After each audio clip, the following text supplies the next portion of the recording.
Hello student, तो आज के इस वीडियो में हम पढ़ेंगे टिश्यू के बारे में। टिश्यू के बारे में ऐसा सच कुछ है नहीं। इसमें क्लास 11th के बायोलॉजी का चैप्टर नंबर 7 करेंगे, जिसका नाम है स्ट्रक्चरल ऑर्गेनाइजेशन इन एनिमल्स। इस चैप्टर में हम दो तीन चीज़ें पढ़ेंगे, दो तीन चीज़ें ना कहें तो बेहतर होगा। बेसिकली इसमें हम एक ही चीज़ पढ़ेंगे। एक तो हम थोड़ा सा ऑर्गन और ऑर्गन सिस्टम के बारे में, और मोस्ट इम्पॉर्टेंटली या फिर कहें सबसे ज़्यादा चीज़ें इसमें हम फ्रॉग के बारे में पढ़ेंगे। ठीक है, चलिए शुरू करते हैं। कह रहा है, एक सेकेंड, हाँ, कह रहा है कि in the preceding chapters you came across a large variety of organisms, ठीक है, both unicellular and multicellular of animal kingdom. Just a second. पहले के चैप्टर्स में आपने अलग अलग टाइप के, अलग अलग वैरायटी के ऑर्गेनिज्म के बारे में पढ़ा, यूनिसेलुलर मल्टीसेलुलर दोनों के बारे में पढ़ा एनिमल किंगडम के अंदर। इन unicellular organisms all functions like digestion, respiration and reproduction are performed by single cell। बहुत जाहिर सी बात है कि अगर कोई एक सिंगल सेल का ऑर्गेनिज्म है तो इसके अंदर जो भी बेसिक फंक्शंस होंगे वो सारे फंक्शन एक सिंगल सेल ही करेगा। इसमें तो कोई नई बात नहीं है, सिंपल सी चीज़ है। But in the complex body of multicellular animals the same basic functions are carried out by different groups of cells in a well organised manner. बहुत अच्छी बात है, ये भी वही बात कह रहा है।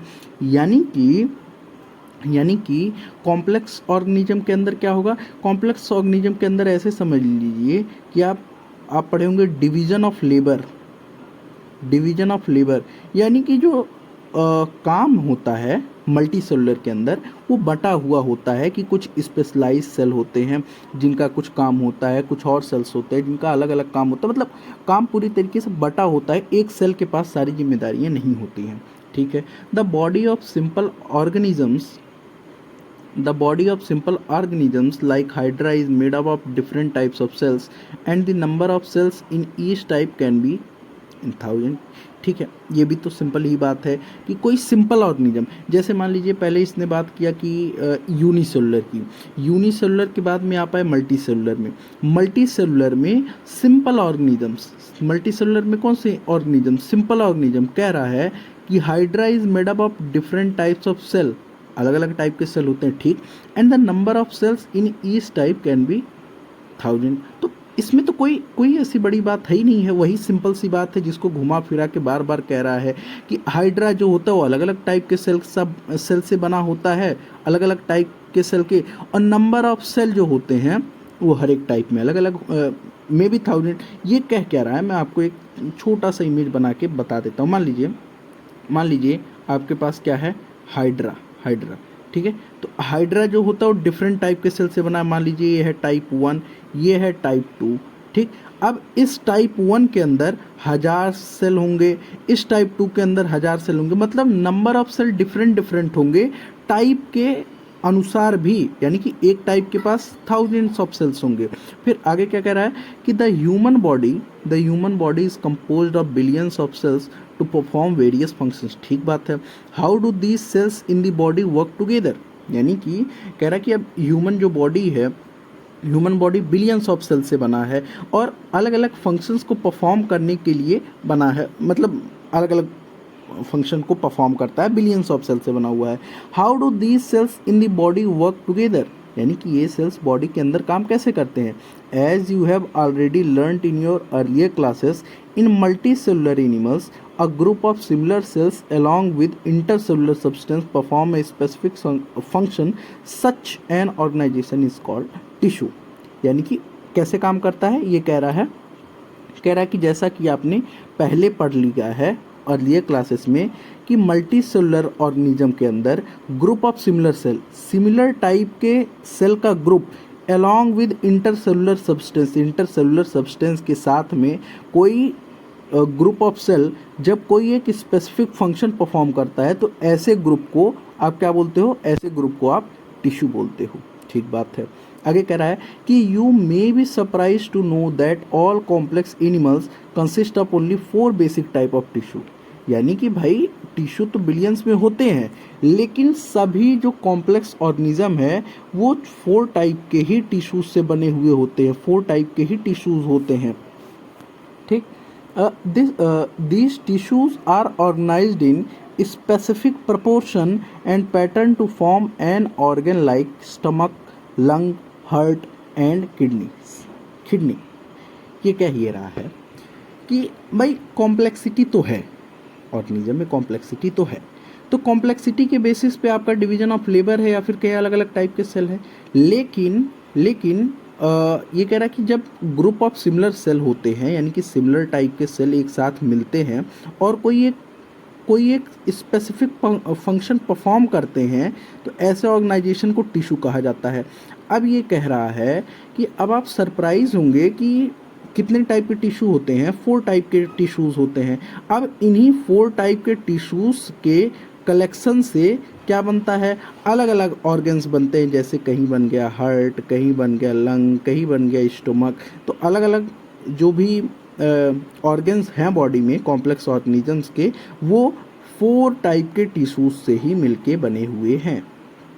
सिंपली यही कह रहा है, ठीक। आगे क्या कह रहा है, these tissues are organised in specific proportion and pattern to form organs, यानी कि स्पेसिफिक पैटर्न, क्या कह रहा है, स्पेसिफिक पैटर्न और प्रोपोर्शन में मिलते हैं और ये मिलके क्या बनाते हैं, स्टोमक, लंग, हार्ट, किडनी, इस टाइप से। जब when 2 or more organs perform a common function by their physical or chemical interaction, they together form organ system। यानी कि कह रहा है कि जब 2 या 2 से ज़्यादा ऑर्गन एक साथ कॉमन फंक्शन परफॉर्म करते हैं बाय फिजिकल या केमिकल इंटरेक्शन से, तो वो क्या कहलाते हैं, ऑर्गन सिस्टम कहलाते हैं। जैसे आपका डाइजेस्टिव सिस्टम है, अब मान लीजिए डाइजेस्टिव सिस्टम है, तो डाइजेस्टिव सिस्टम में केवल आप स्टोमक को तो काउंट नहीं करोगे, क्योंकि स्टोमक ही तो सारा काम नहीं करता, स्टोमक भी डाइजेशन में हेल्प करता है। आपका जो माउथ है, सलाइवा है, वो भी कुछ डाइजेशन में हेल्प, डाइजेशन मतलब क्या, ब्रेक डाउन, ठीक है। और आप जाओ तो आपके लीवर से भी कुछ चीज़ें आती हैं, आपके पैंक्रियाज से भी कुछ चीज़ें आती हैं जो आपके डाइजेशन में हेल्प करती हैं। इसका मतलब क्या कि जब ढेर सारे ऑर्गन या फिर कहें 2 या 2 से ज़्यादा ऑर्गन कॉमन इंटरेक्शन शो करते हैं, कॉमन टाइप के फंक्शन को परफॉर्म करते हैं, ठीक है, कॉमन टाइप के फंक्शन को परफॉर्म करते हैं, कहाँ गया, हाँ, कॉमन टाइप के फंक्शन को परफॉर्म करते हैं फिजिकली या केमिकली इंटरेक्शन से, ठीक, तो वो साथ मिलके क्या बनाते हैं, ऑर्गन सिस्टम बनाते हैं, जैसे डाइजेस्टिव सिस्टम, रेस्पिरेटरी सिस्टम, इस टाइप से, ठीक। फिर क्या कह रहा है, फिर कह रहा है कि cells, tissues, organs and organ system split up the work in a way that exhibit division of labour, जैसा कि मैंने आपको बोला था, and contribute to the survival of the body as a whole. मतलब इतना ही है इसका कि एक बॉडी के अंदर मान लेते हैं ये कोई एक इंसान है, ठीक है, कोई एक इंसान है, तो इसके जो भी सेल्स होंगे या फिर कहें जो भी ऑर्गन्स होंगे, वो अपने काम को बांट लेते हैं।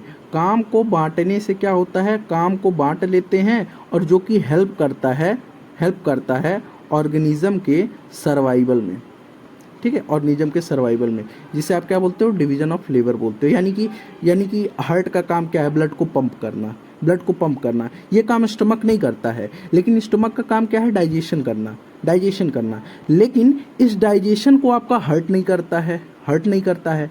अब देखिए, अब जैसे आपका लंग्स का काम है O2 प्रोवाइड करना, लेकिन O2 तो आपका स्टमक नहीं प्रोवाइड करता। यानी कि हर एक इंसान का ना कहें, क्योंकि इंसान की बात हो ही नहीं रही है, यानी कि हर एक ऑर्गेनिज्म का काम जो है वो बटा हुआ है।